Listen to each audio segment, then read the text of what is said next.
Hello and welcome to Cup of Cosmology, the place for all your questions about the universe. My name is Diana Hooper and I'm a postdoctoral researcher currently at the Helsinki Institute of Physics over in Finland.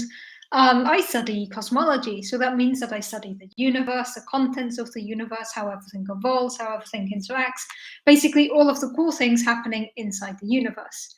Now, cosmology is a great topic. There's a lot of things you can cover, a lot of things to study inside the universe. It's a really, really fun topic, and I love being a cosmologist, and I love chatting to everyone about all of the cool things happening in space, in cosmology, in science.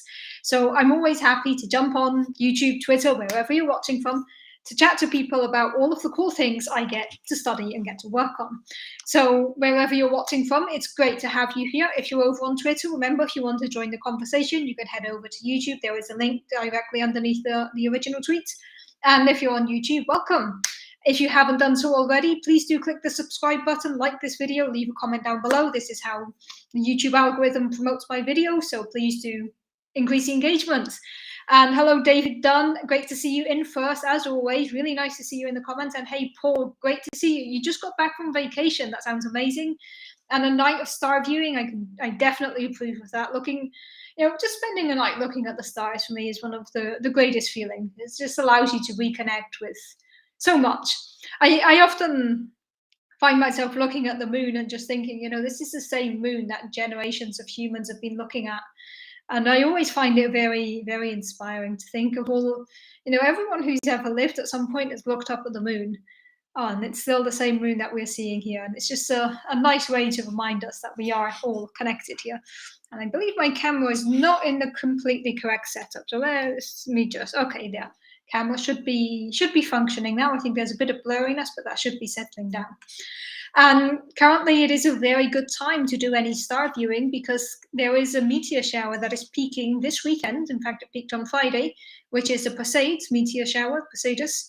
So anywhere you are, it is a great thing to look at. It is one of the most active ones. So it's definitely a good thing to check out if you haven't done so already.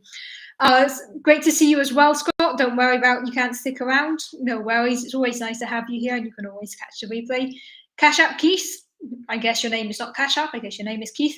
You're fairly new to this channel. Welcome. Thanks for being here, and I hope you like what's going on here. Please do subscribe if you haven't done so yet.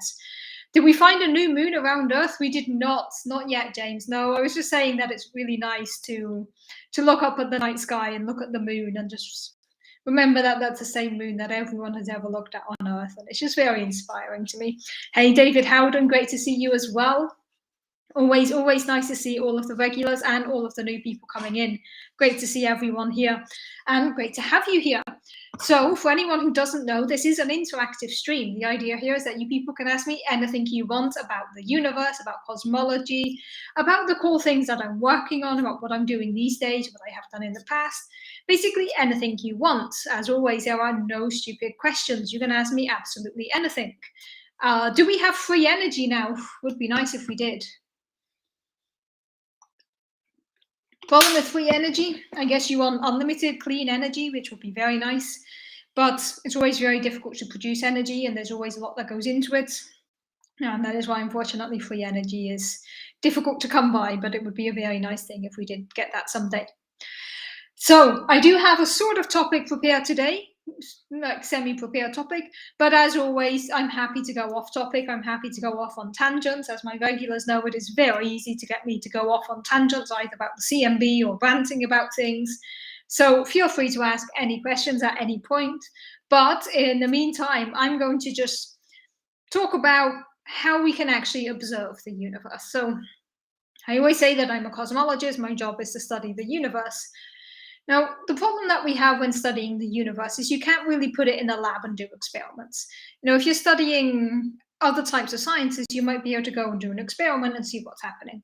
But unfortunately, we can't play about with different universes in our lab. We only have one universe and we are part of the system we are observing, which means we're always going to be biased by the fact that we are within the universe. We are limited to only seeing a small patch of the universe. You've been begging someone to answer this. Doesn't the holographic principle seem a little lopsided? What about an inverse invisible holographic principle, two sides of the same coin? So that is a great question. I did a whole stream about holography recently with an expert who works on holography. So do go back and watch that one. It was a couple of weeks ago. The title is Holography, so it's easy to find. And we did discuss all of the possible implications of the holographic principle and holography. So just to recap, the holographic principle is the idea that everything can be projected onto a lower dimensional surface. So the idea here is if you see a black hole, all of the information is actually encoded on the surface. And some people argue that our universe could be the same. We could basically be a kind of encoding, a holographic universe encoded on the surface of something else. But the holographic principle is just the idea that you can contain all of the information of some things on the surface. But this is something that we did discuss in depth in the holographic video, so do check that out. And then if you still have questions, feel free to leave a comment on that video and then we can answer them there as well. Whenever Deanna says there are no stupid questions, you take that as a challenge. Well, as I always say, there are no stupid questions. There are just questions waiting for an answer. And it is one of the 3 rules of Cup of Cosmology. Cup of Cosmology actually does have rules. There are 3 of them. I have rules, I count them. They're on the Cup of Cosmology webpage. The 3 rules are there are no stupid questions, be kind, and be curious. And that's basically all the 3 rules that you need here. Okay, more holographic things here. What about the less familiar Gabriel-Lippmann light field holographic analogy? Oh, okay, you're getting too technical for me there, I'm afraid. I'm not too familiar with the holographic principle myself. It's not something I've worked on. The Gabriel-Lippmann light field holographic analogy is not something that I know of off the top of my head. So that's definitely something that I would need to grab an expert for. I am not an expert on holography. Do check out the video if you're interested, and if you still have questions then, because I'm pretty sure we didn't cover that specifically, then maybe we can find someone who can answer that. Does the overall rate of star formation in the universe drop as it gets older? For instance, 5 billion years ago versus now? Great question, Paul. So, and hello, Ange, great to see you as always. Thanks for joining. You can derive invisibility as well as holograms from light fields. Yes, you can. But both are very difficult to realize. We don't actually have fully functioning holograms a la Star Trek, where you just have this hologram of a person yet. Very difficult to realize. So, does the overall rate of star formation in the universe drop as it gets older? So, there are some regions in the universe where you can form stars, and these are constantly forming stars. However, we do know that the rate of star formation is dropping. So, there were a lot of stars that were formed in the very early universe. There's a lot of old galaxies, but there's fewer newer galaxies. The reason for this is that you kind of there's a limited amount of hydrogen and helium in the universe. Almost all of the hydrogen in the universe, including the hydrogen in your body, was created in the very early universe, in the first few minutes of the universe. And that is the hydrogen that then goes into forming stars. And yeah, the hydrogen and the helium that then goes into forming stars. Now, there were a lot of stars. Brain is scattered. Sorry, let's do that again. We know that there were a lot of stars being formed in the early universe. We know that there are still stars being formed, but at a lesser rate. So you can find a lot of galaxies that are older, but relatively newer galaxies are a bit harder to find. And as the universe continues to expand and things get pushed further and further apart, it is going to be an interesting question of what the universe will look like 5 billion or 10 billion years from now. That is always fun to ask. But overall, yes, the rate of star formation is dropping as the universe gets older. And as David Dunn is saying, if you haven't done so already, please like the broadcast, subscribe, leave a comment. This is how YouTube then builds engagement. So, and speaking of YouTube engagement, I have an amazing new banner image on YouTube, which was made by the usual Cup of Cosmology artist, Sania Hiba. Amazing banner with a bunch of physics hidden in it and a lot of Easter eggs. So do feel free to analyze the banner, see what you can find. There's quite a few nice hidden things there. And yeah, I'm really happy with the banner. There's a bonus cat. Bonus points for anyone who can identify the cat in the YouTube banner. It's not a random cat. There is a specific cat in the YouTube banner. So bonus points to anyone who can identify that cat. So great questions so far. Do keep them coming. As I said, I'm not going to go too much into holography today because that's one that I definitely require some preparation to talk about. But What I did want to talk about is how we can observe the universe, because I say I'm a cosmologist, and as I was saying just now, we have the problem that we can't put the universe in a lab. So we are limited by looking out in the night sky and doing our observations like that. There are several different ways we can observe and study the universe. But the main way we have of observing the universe is using light, using electromagnetic radiation. And I'll also talk briefly about things like, dark matter and how things move around in the universe, and the first elements in the universe and what that can tell us. But all of this does boil down to using light, electromagnetic radiation, to make observations about something. So the electromagnetic spectrum, electromagnetic radiation, is the best way that we can actually look at the universe around us. So I just want to briefly start here by looking at the history of the universe. So this is a figure that I'm sure you've all seen many, many times. I've shown it many times here as well. This is a very, very approximate sketch of what the history of the universe might look like. In the very, very, very, very early universe, we had the Big Bang. We don't know what came before. If anything, we don't really know what came after. We had the Big Bang. We had a period of cosmic inflation. There's a bit of a semantic argument as to whether inflation came before the Big Bang or Big Bang came first. Kind of interesting perspective. It just very much depends on what you define as a Big Bang. But let's start from inflation. We have this period of exponential expansion in the early universe. Then we enter a period where the universe is dominated by radiation. Gradually, you shift to a universe dominated by matter. Then eventually you shift to a universe dominated by dark energy, which is what we're in today. This is... I just got completely thrown off by David's comment there. I have never heard this diagram referred to as a cosmic condom, but I can absolutely see where you're coming from. Thank you for making me laugh with that. So that is an easy way to throw me off what I was saying. So yeah, schematically, we had radiation domination, matter domination. Now we have dark energy domination, and a bunch of stuff happened in between. We created the first particles. The first dark matter began to form. At some point, light broke away from everything else and produced a cosmic microwave background radiation. Then we entered the dark ages. At some point, stars turned on. We formed galaxies. We formed superclusters. And here we are today, living on a planet orbiting around an average star in an average galaxy in an average part of the universe. And let me just go back and check the 3 comments that I missed there. Is there a location in the universe that has significant less light than average, or has light reached every corner? I really like that question, James. That is a really nice question. So we know that light propagates throughout the universe. But there are going to be regions where you have more light and regions where you have less light. For an example, if we take a galaxy, you're going to have more light in a galaxy than you do in between the space in between galaxies. And already within a galaxy, you're going to have a lot of stars and you're going to have darker regions. Now, the cool thing is space is 99.999% empty. Most of space is just empty stuff. Light can move throughout the universe, but it's not just sat there. It does move through it.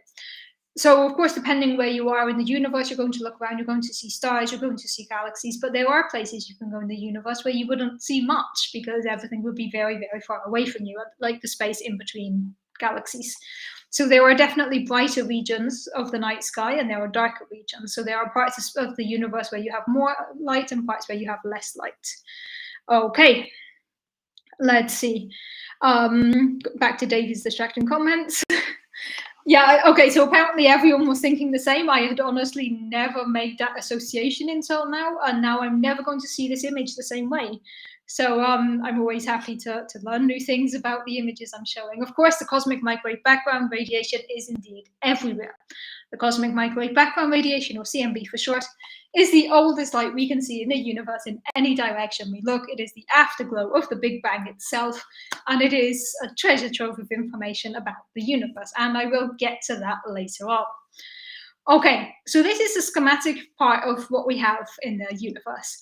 And I'm going to start by, I want to talk about how we can observe each of these different epochs in the universe, or each of these different main times in the universe. And I'm going to go inverse chronologically. So I'm going to start today and gradually go backwards in time and telling you how it's over. We'll start by discussing what we can observe today, and then what we can observe a billion years ago, a few billion years ago, gradually going back and back and back. And eventually I will get to how we can understand the first few seconds of the universe. So we have a lot of things to cover. Want to cover 13.8 billion years of cosmic evolution and tell you how we can measure everything in between. But to get started, there is one thing we need to remember. So I just mentioned that almost everything that we do is based on using light, so using electromagnetic radiation. And the very cool thing about light is that light behaves as both a particle and a wave. We know this from quantum physics. You can have a particle, which is a photon, and it has an associated wave. Now, when we're talking about electromagnetic radiation, the most important part to discuss is the wavelength or the frequency. The wavelength gives you the length in between the crests of the waveform, and the frequency tells you how quickly something is vibrating. So once we say that light has a wave, we have frequency and amplitude associated. These are going to be inverse. When you have smaller wavelengths, you have higher frequency and vice versa. So here in the image, you can see where you see this wave in the middle, you have short wavelengths to the left, which corresponds to high frequency and high energy. And on the right, you have the opposite. You have long wavelengths, low energy, and low frequency. So if we take the high energy range of the electromagnetic spectrum, we have gamma rays. Just a comment that if you get exposed to gamma rays, they will not turn you into the Incredible Hulk. You should not expose yourself to gamma rays, just in general. So at the very high energy range, we have gamma rays. On the very low energy range, we have radio waves. And then we have everything else in between. So we go from gamma rays to X-rays to ultraviolet to visible light to infrared to microwave to radio. This is what we call the electromagnetic spectrum. And as you can see, one end we have very high frequency, the other end we have low frequency. So this is basically the key thing to remember about light. It has a wave, and based on the wavelength, it has a different energy, different frequency, and a different wavelength. For scale here, you can see what we're talking about. So gamma rays are about the size, have a wavelength that is about the size of an atomic nuclei, whereas radio waves have a wavelength that is about the size of a building. This means that between each mountain and valley, you can fit a building. An average building, I know a building is not a very accurate way of measuring things because buildings is a non-standard measuring device. It's like measuring things in boulders or football fields. It's the size of a small boulder, doesn't tell us anything, especially if you're measuring a large boulder. Anyway, another important thing to know about the universe for this conversation that we're having today is that the universe is expanding. Everything in the universe is moving away from everything else. So everything is pushing away from things. Now, this means that light is getting what we call Doppler shifted or redshifted. The wavelength of light is getting stretched. As something is traveling through the universe, its wavelength is going to be stretched. So if something is emitted as a gamma ray in the early universe, by today, it will have been stretched and stretched and stretched down to a very low frequency. So light throughout the universe goes to lower and lower frequencies, bigger and bigger wavelengths, because it is getting stretched. This is something that we also see here on Earth. If you ever hear an ambulance coming towards you, the noise it makes is more higher frequency. And as it moves away from you, it goes down. And the reason that is when it's coming towards you, you can imagine that it's kind of squashing the wavelength in front of it. When the ambulance is moving away from you, the wavelength gets stretched behind it. And I realize I need my slinky toy. And I actually have absolutely no idea where my slinky toy is these days. I don't know. I don't think I've actually seen my slinky toy since I moved country. So it might be that I lost my slinky toy. I used to have a slinky toy that I used for these visualizations anytime I was talking about wavelength. And I currently do not know where my slinky toy is. Okay. Oh, tea is still hot. So we have electromagnetic waves. These are stretched throughout the universe. But this is also very, very cool because what this is telling us is that if something, the Aachen people stole it. Oh, I seem to remember I had it in Brussels, so it at least made the trip to Brussels with me. But I do not remember seeing it between the Brussels and the Helsinki move. So somewhere in between Brussels and Helsinki, my slinky toy went missing. And I have absolutely no idea where it might be. Like there's one box. It's either in that one box or it's lost. So I will check that one box later, and if it's not there, it's lost to me, it's gone. It's become invisible. So Yes. The good thing about having waves that get stretched throughout the universe is that the longer ago something was emitted in the universe, the more time it's had to be stretched, which means it is automatically pushed to to bigger wavelengths, lower frequencies. So just a reminder again, let me just bring up this image here. If something starts as a gamma ray throughout the history of the universe, it's going to shift to lower frequency and to lower energy. Slinky Toy is missing. It's become dark matter. Yes. New idea. Dark matter is made up of lost Slinky Toys. Maybe dark matter is made up of lost socks. All of those missing socks in washing machines, maybe they turn into dark matter. Please do not quote, as a scientist said, the missing socks turn into dark matter. Please do not make that what I am known for. So, of course, this is not always the case. You can have something today that is emitted at the high energy frequency. So you can have gamma rays produced today. You can have microwaves produced today. At any point in the history of the universe, you can produce any of these different waves. But something that was produced earlier will have had more time to stretch, so will, in general, be at a lower frequency. This is very, very, very cool because it basically tells us that if we can observe the same thing at different frequencies, we would be getting different snapshots, different time frame references for it. So if we could observe something in visible light and something in infrared light, even if we're looking at the same concept, we would see it very differently because of the way the waves have been stretched on their path towards us. Let me just catch up with the comments here. Hubble found more distant objects that were more redshifted. I used to think it was because distant objects are moving away faster, but it sounds like a mix of that and also light itself redshifting on its way. Yes, both of them.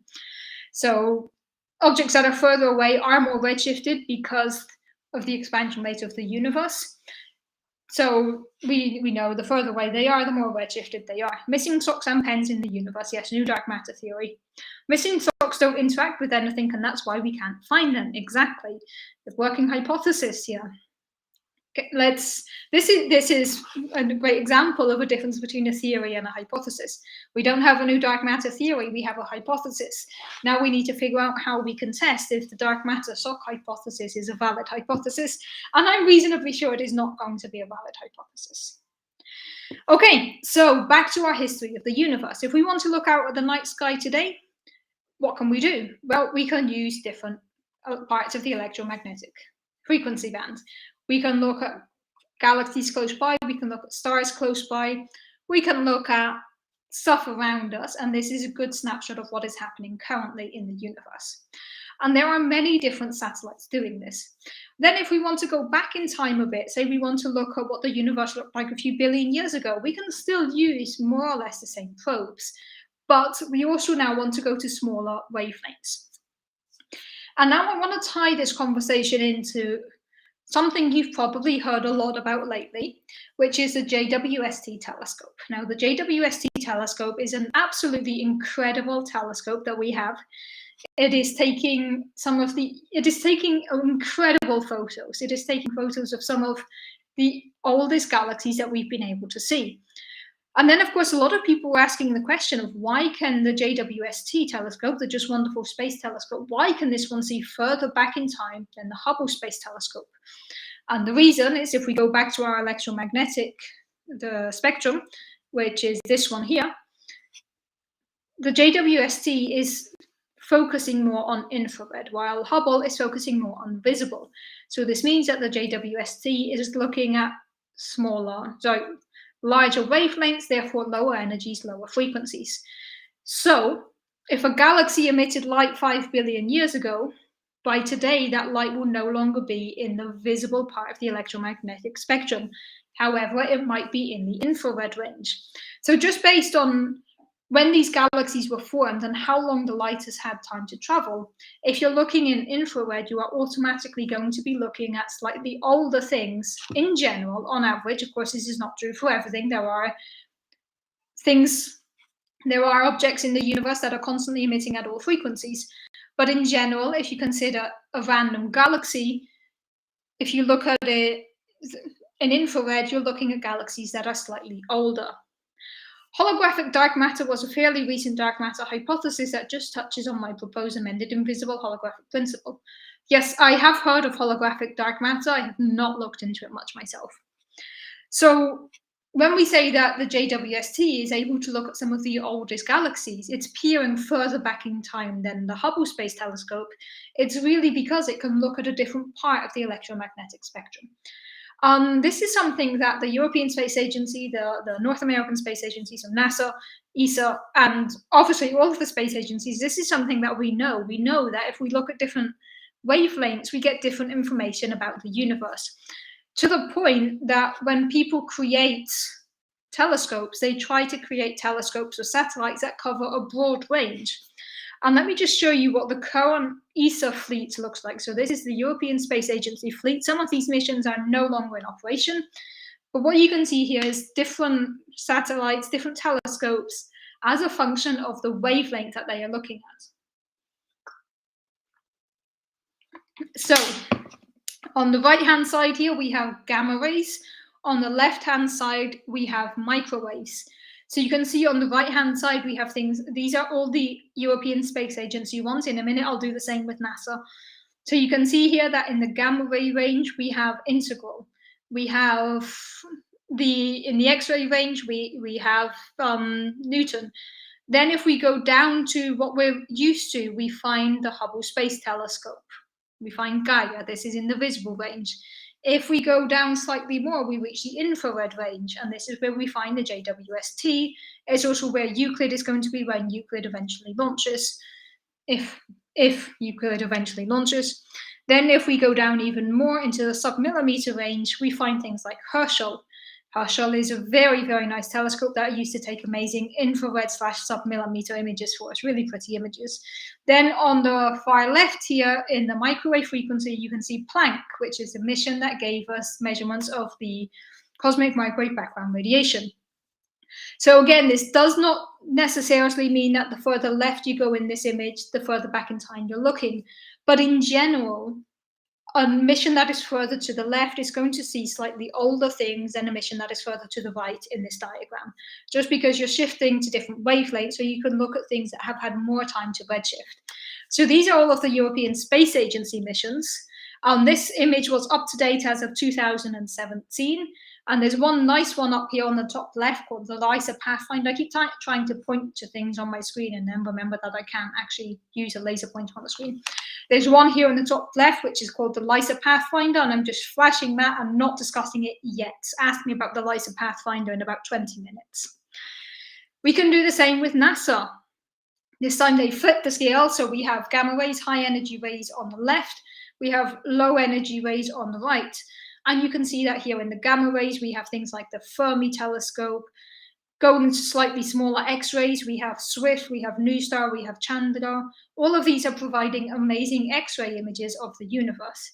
We can go into ultraviolet, where we find Galax, we find Kepler, the planet hunter. Visible, we find Hubble. Shifting slightly into infrared, we find Spitzer, Herschel. And here in the middle, next to Herschel, there should also be the JWST. It's not here because this image is out of date. And then in the microwave, we once again find Planck. The missions that you saw on both images is because they were joint missions between ESA and NASA. And here you can also see some ground-based ones as well, like HESS looking for gamma rays, the Gemini ones looking at the visible spectrum, Keck, visible, all the way down to radio things like SKA.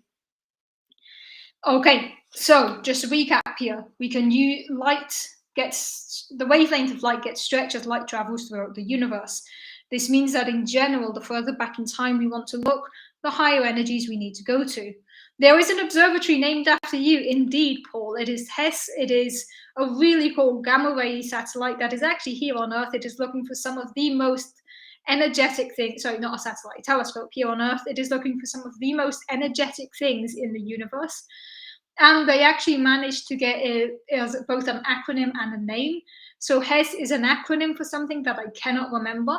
And it is also named after Hess, who was the first person to look at gamma rays. So there is indeed a telescope observatory named HESS. And it does really cool stuff. There are, of course, some missing from this image. Things like MAGIC is missing. There's a bunch, Hero is missing. There's a bunch of telescopes and satellites missing from these images. But this is just to give you an idea. So in general, wavelength gets stretched as it travels throughout the universe. If we look at bigger wavelengths, smaller frequencies, smaller energies, it means we're looking in general further back in time. Of course, with some exceptions, because you can produce gamma rays today, you can produce infrared today, you can produce microwave today. But in general, light that has been propagating a while through the universe is going to be stretched. So depending when you want to look, you are going to use one type of image or another. And now I can use this to go back to what I was saying just now about the JWST. So JWST is looking in the infrared range, which means it's looking slightly further back in time than the Hubble Space Telescope was. And a lot of people say that the JWST is a successor to Hubble.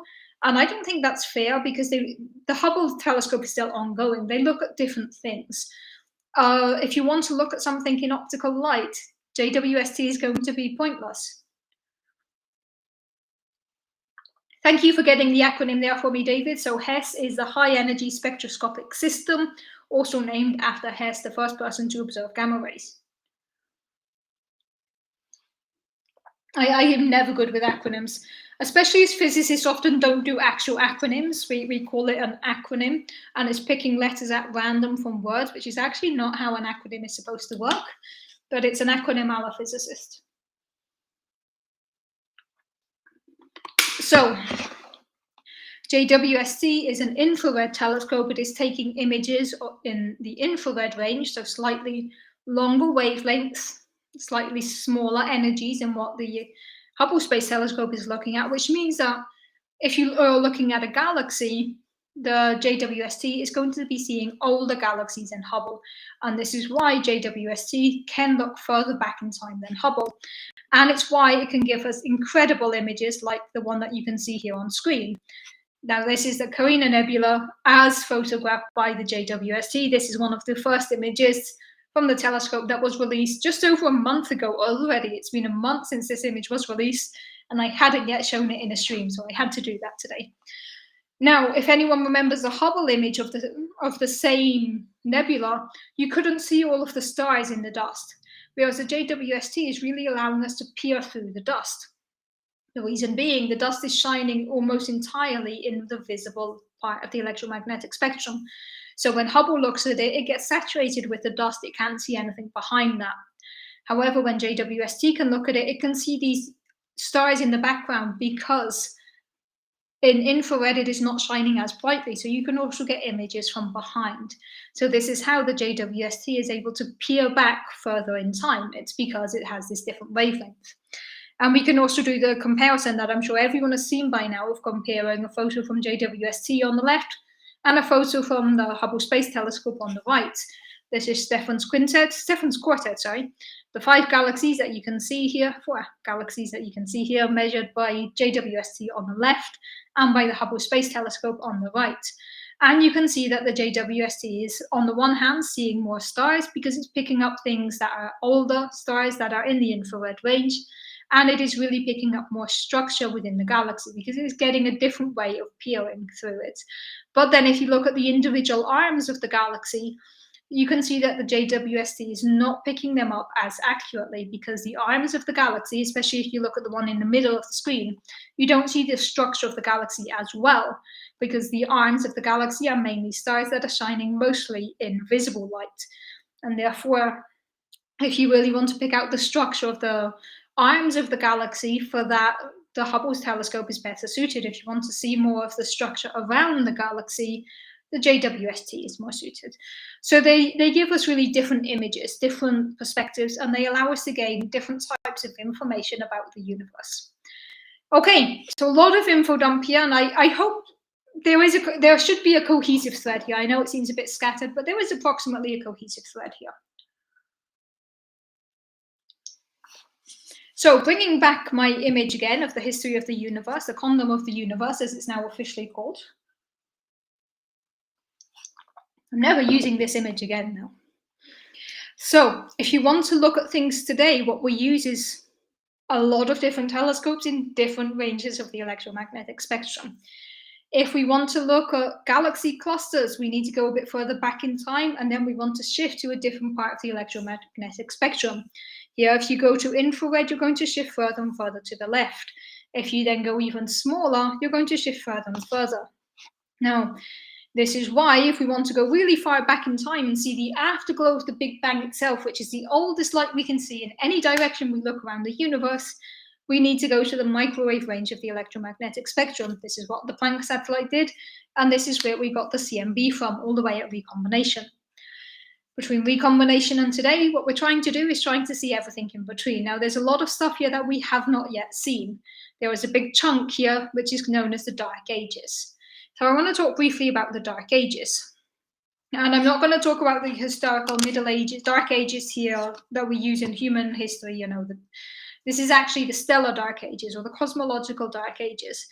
Now, this is a period after the first stars turned on. So the CMB has been produced, the cosmic microwave background radiation. This is traveling freely throughout the universe. And then the first stars turn on. Sorry, before the first stars turn on. In between the dark epoch before atoms form, that is akin to an invisible aspect of the universe. I will get to the bit before atoms formed later. For now, I do want to focus on the Dark Ages. So if I bring up this image again, you can see that we have recombination, then we have, going left to right, we have recombination, then we have the Dark Ages, then we have the first stars and galaxies. So once the CMB has been formed, the CMB, cosmic microwave background radiation, oldest light in the universe, propagating freely, traveling in any direction, and making up an amazing afterglow that we can see today when we look anywhere in the night sky.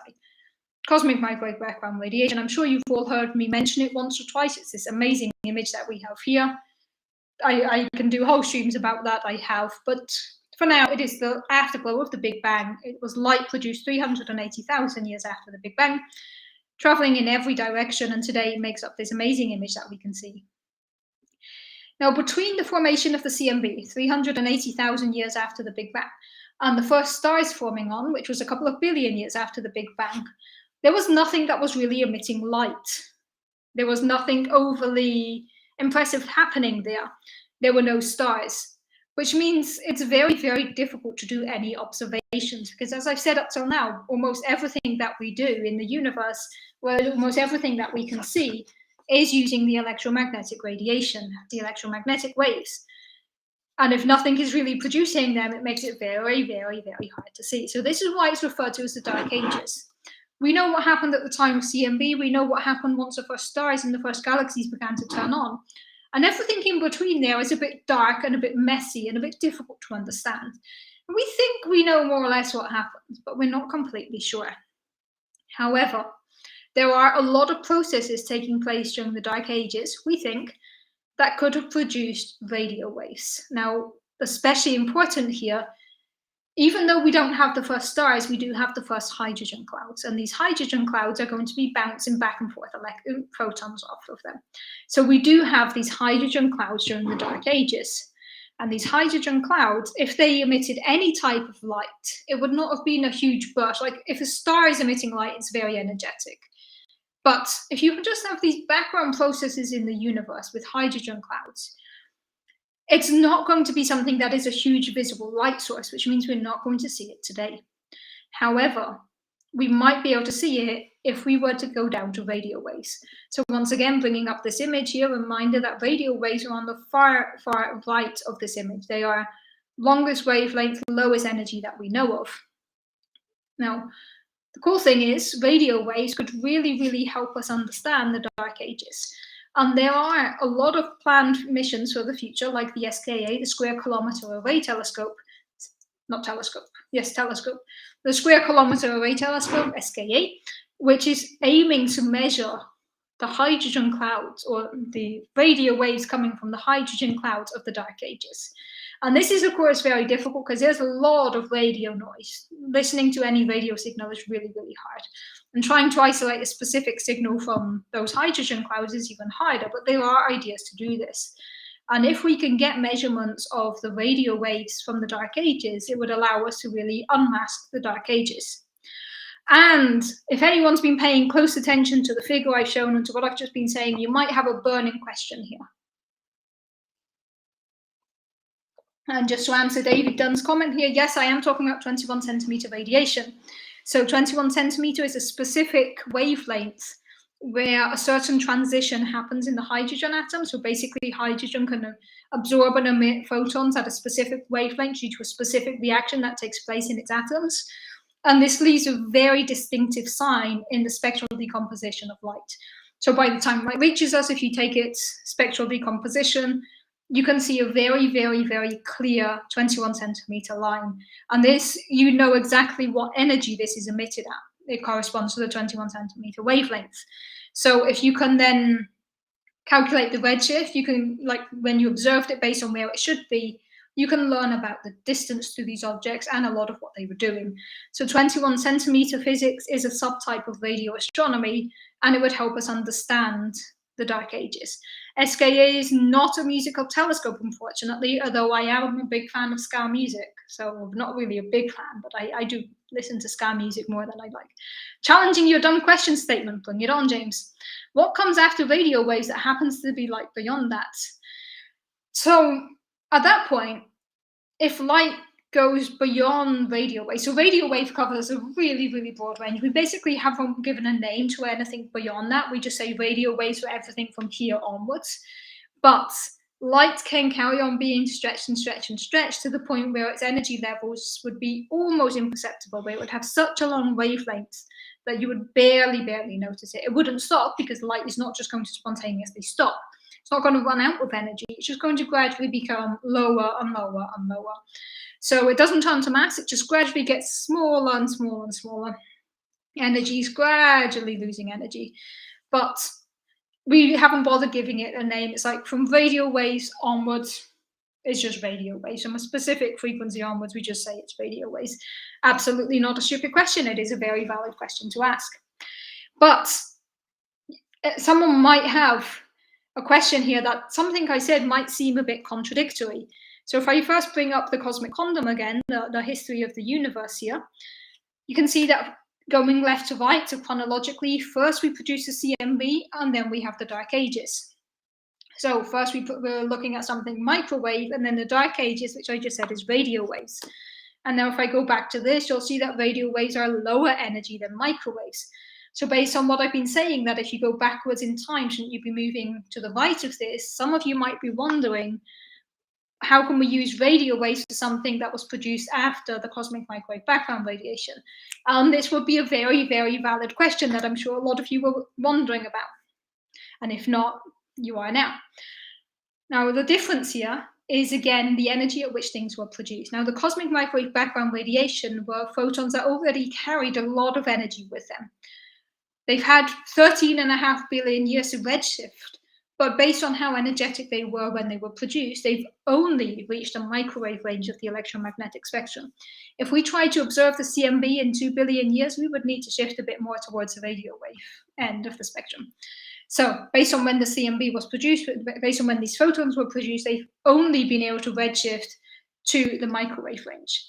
However, processes that happened during the Dark Ages were already a less energy to start with. So even though they've had a bit less time to redshift, they had kind of a head start by having low energy and longer wavelengths to start with. So just in case anyone was wondering, it is not a contradiction there, because the important factor that is missing is the energy at which things are produced. At the other end, is there a limit to how short the wavelength can be other than zero?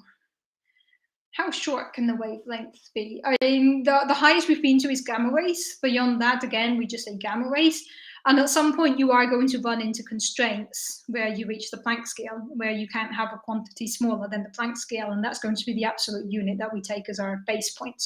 So at some point, you will reach a finite point, just because light is also a particle, and you reach the quantization at there. Quanta means like chunk of something, and once you reach that part, then that's the smallest wavelength we can go to.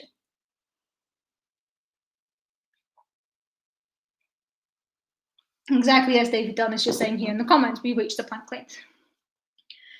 Okay, so the electromagnetic spectrum allows us to observe different parts of the history of time, of the universe.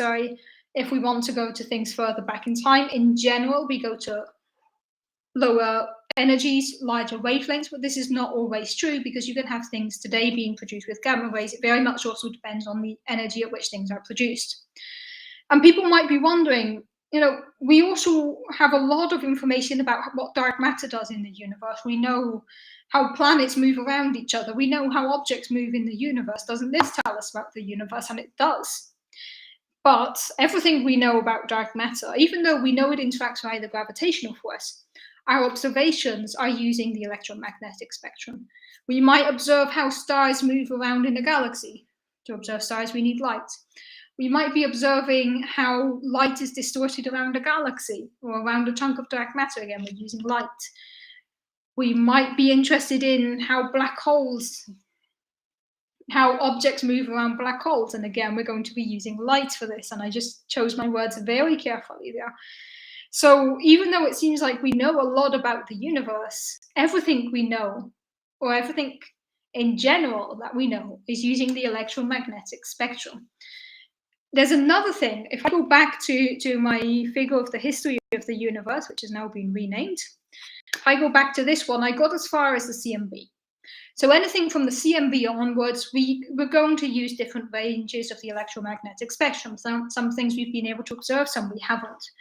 But what if we want to look beyond the CMB? What came before the CMB? And that is a tough question to answer, because before the CMB, there was basically no light that we could see. The particles of light were constantly bouncing off of everything else, which means they couldn't travel freely in the universe. And so they couldn't really do anything that we would be able to see today. However, we can still get some information as to what came before. On the one hand, whatever came before does impact the way that light behaves at the point when it was released. So by looking at the CMB, not only can we understand the CMB itself, but we can get a snapshot of a few things that came beforehand, because it does impact the way the light is produced. If we have a big clump of dark matter here, it is going to have more normal matter around it. When light breaks away, it's going to have to travel longer to redshift, so it is going to be slightly colder today, less energetic.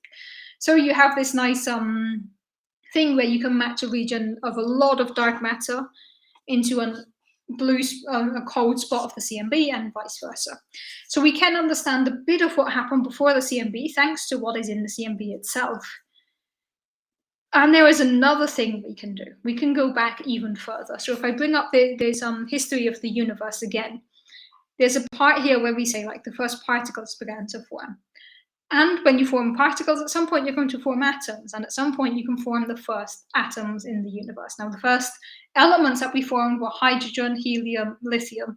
And I'm not talking here about actual atoms with electrons, but just a nucleus. And these nuclei were formed in the first 3 minutes of the universe.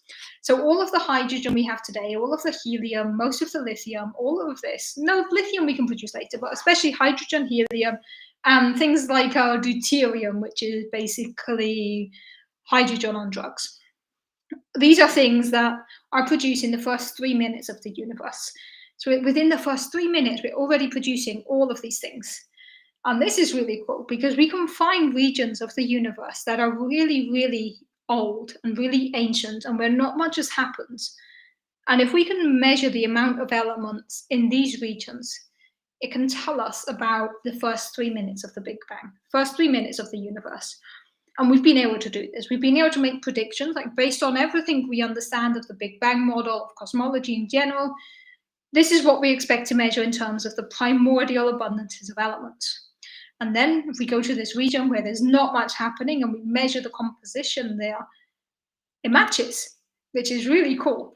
So we can actually understand the first 3 minutes of the history of the universe thanks to things like the formation of these elements and the quantities of these elements. And this is something we call Big Bang Nucleosynthesis. I did a whole stream about that as well. Big Bang Nucleosynthesis is just a formation of these first elements in the very, very, very early universe. And by looking at these regions in the universe, very, very old, when nothing has happened, almost like pristine parts of the universe, we can measure these primordial abundances, and we find what we predicted from the Big Bang model, which is pretty cool if you ask me. But then we have to ask the question of how do we measure these primordial elements?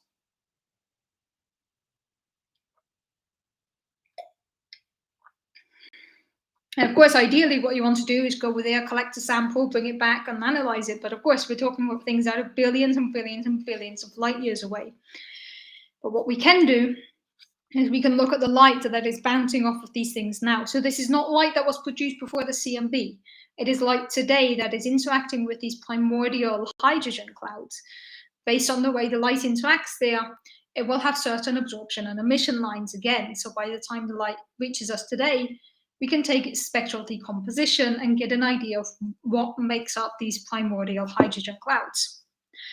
So once again, we are using the electromagnetic spectrum. So even though it seems like we found a completely different way of measuring things, we're using the relative abundance of different elements in the early universe, what we're actually doing is, once again, using the electromagnetic radiation. So bringing up my figure again, every observation that we do currently on current stuff, on past stuff, is using the electromagnetic radiation. Anything from measuring the primordial abundances of elements to how dark matter behaves in the universe today, we're pretty much looking only using light.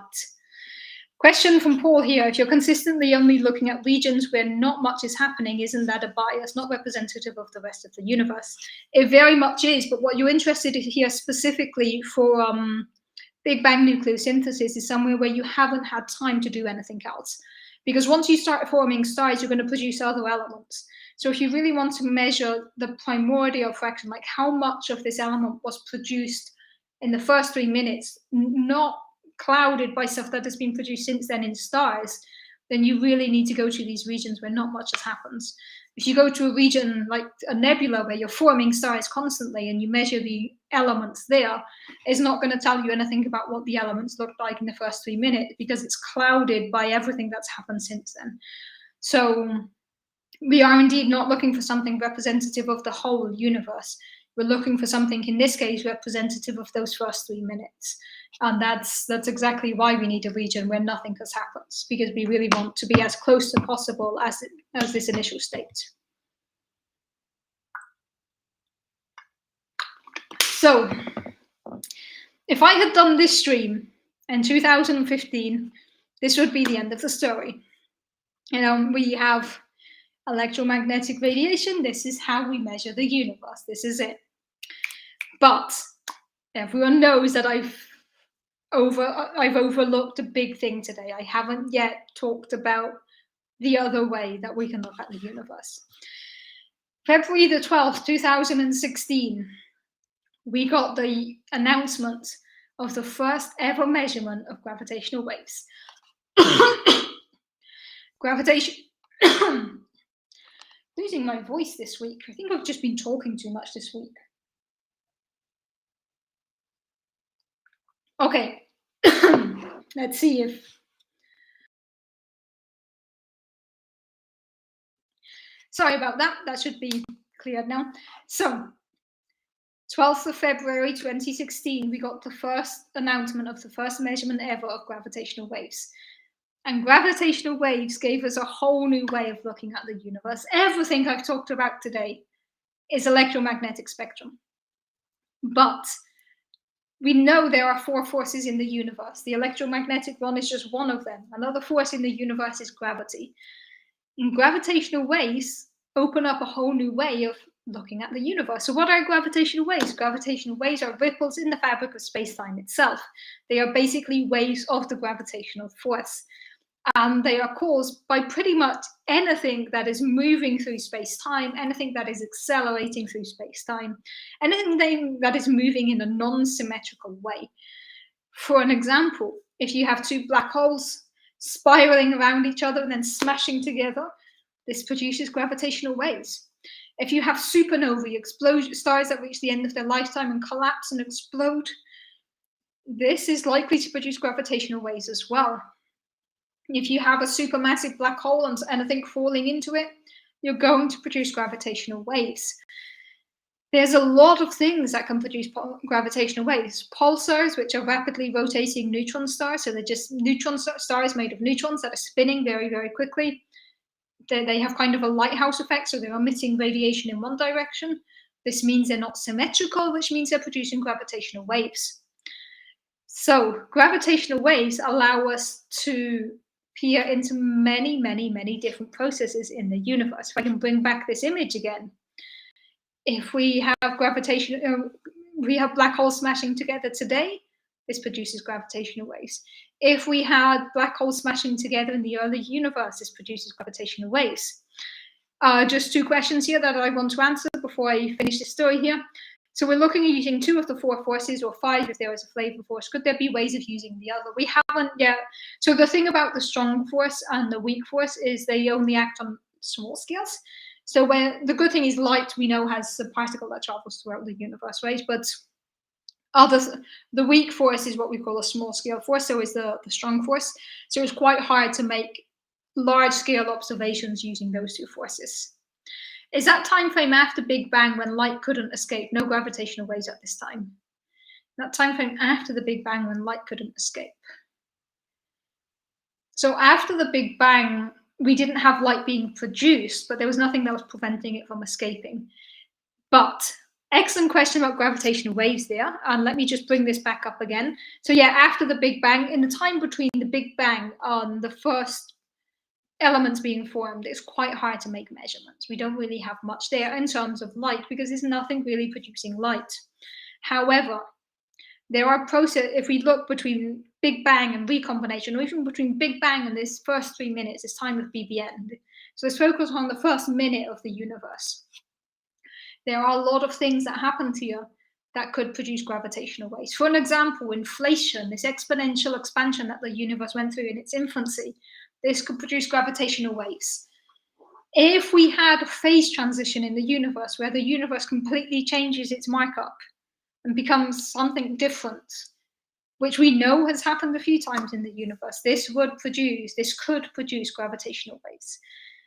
So everything I said today about how we observe the universe is using the electromagnetic spectrum, and we can already do a lot.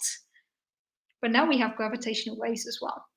And gravitational waves, much like light, also have a spectrum. And let me just go to what is one of my favorite images. It's here somewhere in my slideshow, which would be this one here. This is the gravitational wave spectrum. I've shown you multiple times today the electromagnetic spectrum. Now we have the gravitational wave spectrum. And again, we have a wave amplitude and we have a frequency. High frequencies are going to be on the right here with lower wavelengths and vice versa. So there are a lot of different things that produce gravitational waves. For an example, we can have these quantum fluctuations of the very, very early universe. We can have binary supermassive black holes. We can have black holes smashing into black holes. We can have neutron stars. And there are lots of different ways we can try to measure gravitational waves. So I talked today about all of the different things we can do with electromagnetic spectrum, like we can use Planck on one side and things on the other side, like the just forgotten the name, like the Fermi on the gamma range. So we have all of these different telescopes, all of these different ways of measuring light. And we can do the same with gravitational waves. If we want to measure gravitational waves that are of the higher frequency, then we go to the terrestrial interferometers, LIGO, Virgo. This is what is happening here on Earth. This is the higher frequency gravitational waves. But we can go to lower gravitational waves. We can go to these gravitational waves produced in the very, very early universe or by supermassive black holes smashing together. And for that, we need to go to space. We can use pulsars, the way pulsars are rotating, to go to slightly earlier things. And in a very, very, very cool crossover, we can actually look for gravitational waves in the CMB itself. Because if there were any events in the early universe that distorted space-time, these could have left an imprint in the CMB. So by looking for gravitational waves in the CMB, we can try to understand the first few seconds of the universe. Didn't the gravitational waves we detected had lots of frequencies as the black holes spiral closer to each other and got faster? They did. They had a lot of frequencies, especially the spiraling itself had a lot of frequencies, but they were the part that LIGO and Virgo measured, so the actual in spiral, the chirp, the famous chirp, that is all in a range that if I bring up this image again, you can see it's the range on the right here. So it's all in the right-hand side of this. But there are other things we can use to measure gravitational waves. And I know I've just reached the 1 hour mark of this stream, and the streams are usually an hour. And I've just kind of hyped up gravitational waves.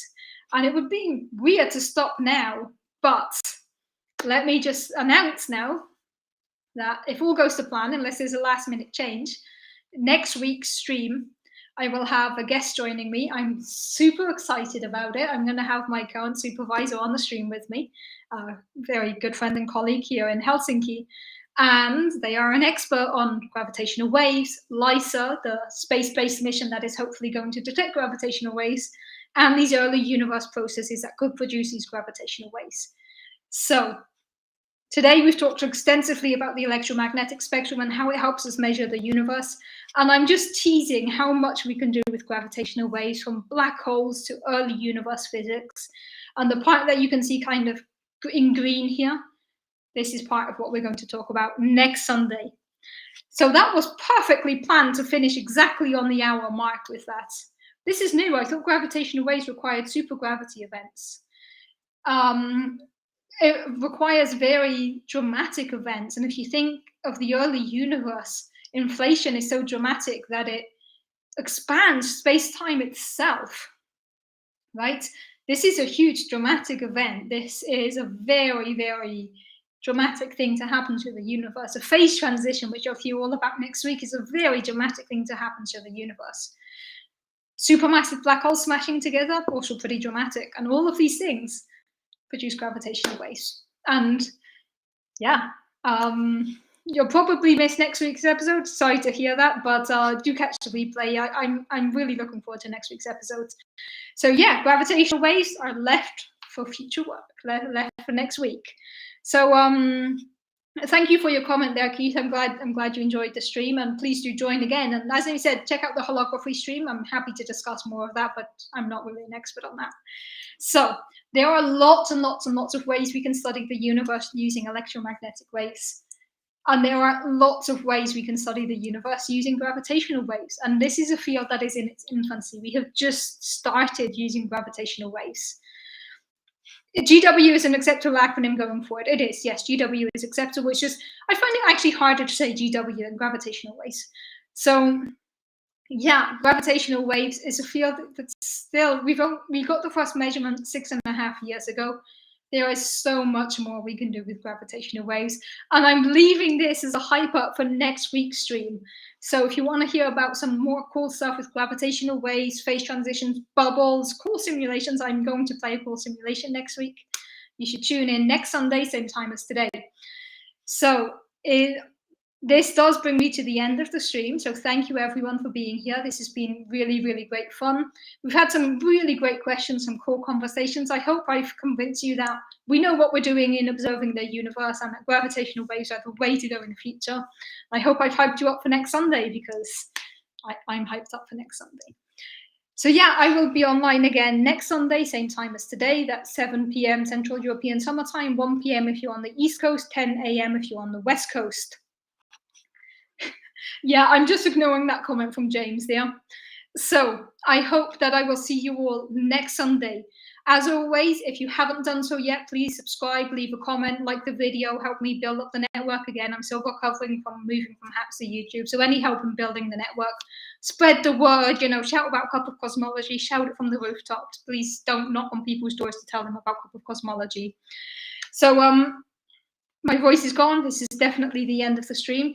Thank you everyone for joining. This has been great fun. I hope to see you all next Sunday, and I hope in the meantime you'll stay safe and take care of each other.